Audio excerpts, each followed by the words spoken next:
it's like other businesses, when they see a ratings drop for any reason, eliminate what caused those ratings to drop. And unfortunately, they have to. Go back to whatever you want to say about the 6 o'clock Sports Center. They eliminated whatever caused their ratings to drop. Maybe they didn't even want to. Maybe they liked the people who were hosting the show. But whatever happened, ratings dropped 25% in a year. Can't have that. Can't alienate whatever part of your fan base, whether it's Democrat or Republican. But these players aren't taking the same tack that Jamel Hill did. And that's very apples and oranges. There's a difference. I understand ESPN is a bottom line, and you are there for ratings. And if you had Michael Smith and Jamel Hill on there and they had political beliefs or they let those political beliefs be known, not on the show, Jamel was doing this socially, social media there.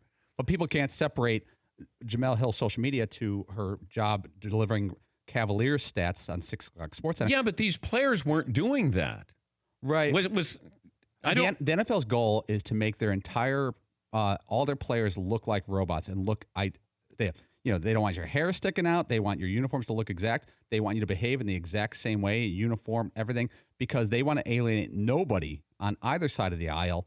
And that's their goal. And it's always been their goal. If you go back to the uniforms, to this, it's how can we attract as many fans and alienate nobody and get all your money? But why not work with the Players Association? Why not just say, how do we solve this? Because what if if the Players Association gives them something they don't like that they think will hurt business, they don't want that. Inject that into the game. But maybe you can sidestep this. Now it's back and it's in the spotlight. It's in the forefront. And it'll be this upcoming season. I don't think that this solved anything because we're not even sure how you discipline these players.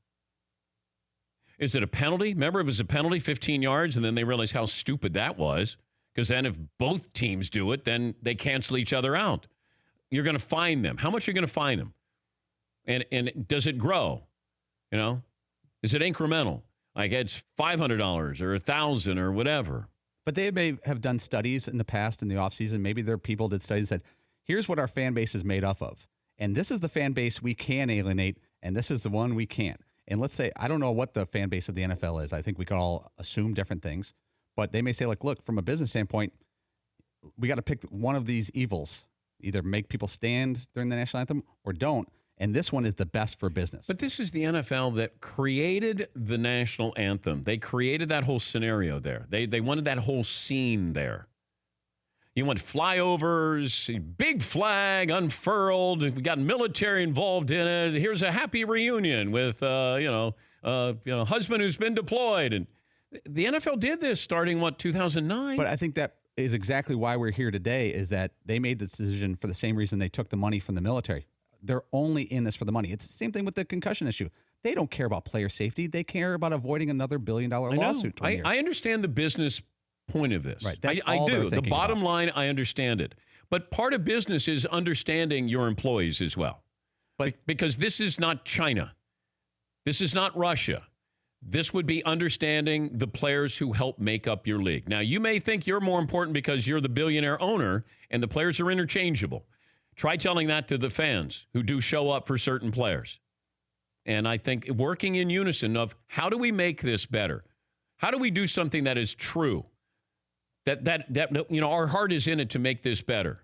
The fact that the NFL says that the owners, they were unanimous in voting for this. And then we find out that the Niners owner abstained. Like they can't even get that right.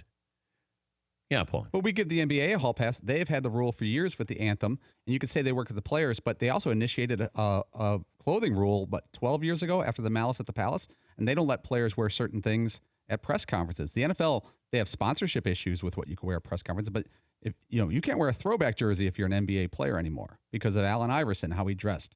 Yeah, but you know what? I was told this, and everybody thinks this is because of Allen Iverson, because they wanted to make it a black issue. It was because of Steve Nash. Steve Nash just stepped in off the beach, and they wanted him to look presentable because he was one of their marquee players. Like, I want you to look presentable. That's not asking much. I'm going to have you have the NBA was saying, guys, you're representing us, you're marquee players. We want to showcase our best, your best. And now it's not even an issue. And then I said at the time, somebody is going to have the wherewithal to go out and go, I'm going to have my own clothing line. I'm going to use this and unveil, this is what I wear. Russell Westbrook has done this. Dwayne Wade's done this. LeBron James has done this. But I don't think it's hard and true of what you wear. I mean, LeBron wasn't dressed up last night in his exhaustive state. Maybe he couldn't get too dressed up because he was exhausted. Yes, he. Well, yeah, I think the NBA, the players sort of took the power out of whatever that dress code was supposed to be and made it work towards their advantage. Because at first there were people critical of it, and it was sort of a race issue, if I'm not mistaken, right? But then the players eventually, they were like, well, now we could probably make money off of this. Yes. Yeah, I mean, this works for my brand now. Now, great. Now I'm a fashion icon, aside from being a wine connoisseur and an NBA player. Look at Brady, Julian Edelman post-game. I mean, these guys get dressed up, and they're using it to their advantage. It still goes back to the NBA instituted a rule to curtail players from expressing themselves the way they wanted to with what they wore, and they did so to appeal to the game to mid-America, to appeal to a different culture of America. They wanted them all to look like nice, presentable at these press conferences. But there was no uniform.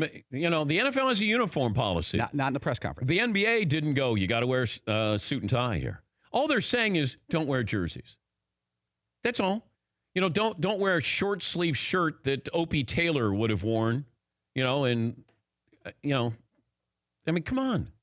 It wasn't that difficult for these guys to show up and look presentable. And plus, that's so far away from what is going on now with this Anthem protest.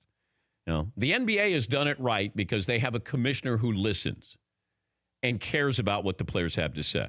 The NFL has a commissioner who only cares about what those owners have to say, and the president has to say. That's really what this came down to. They don't care about the players. They really don't. All this talk, Jerry Jones in unison, hey, let's hold hands, and then all of a sudden they started to panic when they realized that they were losing, fans. Like that, boy, they really stayed long in that protest. They were there for like a week. Wow. For more Dan Patrick Show, tune to Audience Channel 239 on DirecTV or download the Dan Patrick Show app.